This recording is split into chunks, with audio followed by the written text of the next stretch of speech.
নমস্কাৰ, মই শাহিনা বেগম কামাৰডাঙ্গা গাঁও পঞ্চায়তৰ নং কুকিলাডাঙ্গা গাঁৱৰ সদস্য পদৰ প্ৰাৰ্থী শাহিনা বেগম। আজি আমাৰ ৰেলী আছিল।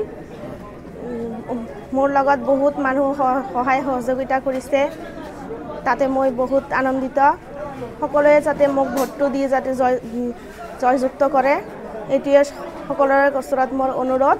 মোৰ নাৰিকল গছৰ ছবি কুকিলাডাঙ্গা গাঁৱৰ ৰাইজৰ ওচৰত মোৰ এটাই অনুৰোধ, সকলোৱে যাতে মোৰ নাৰিকল গছৰ ছবিত ভোট দি মোক যাতে জয়যুক্ত কৰে।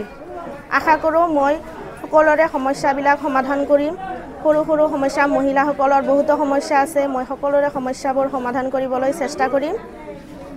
এইটোৱে মোৰ অনুৰোধ সকলোকে, যাতে মোক বিপুল ভোটত সকলোৱে যাতে মোক জয়যুক্ত কৰে। আসসালামু আলাইকুম, নমস্কাৰ। কামাৰডাঙ্গা গাঁও পঞ্চায়তৰ ৩ নম্বৰ ৱাৰ্ডৰ কুকিলাডাঙ্গা গাঁৱৰ সদস্য পদত শাহিনা বেগম যে সি মোৰ সহধৰ্মিনী।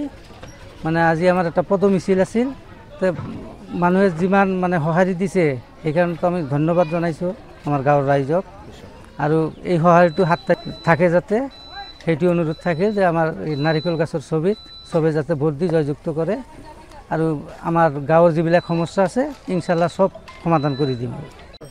আমাৰ গাঁৱত 12 শতাধিক ভোট আছে, কিন্তু ইতিমধ্যে আমাৰ মানে পদ মিছিল যিটো আছিল সেইটোতে 8 শতাধিক মানুহ ওলাই আহিছে আৰু প্ৰায় 200-250 মানুহ বাহিৰত আছে, অৰুণাচল, কেৰেলা।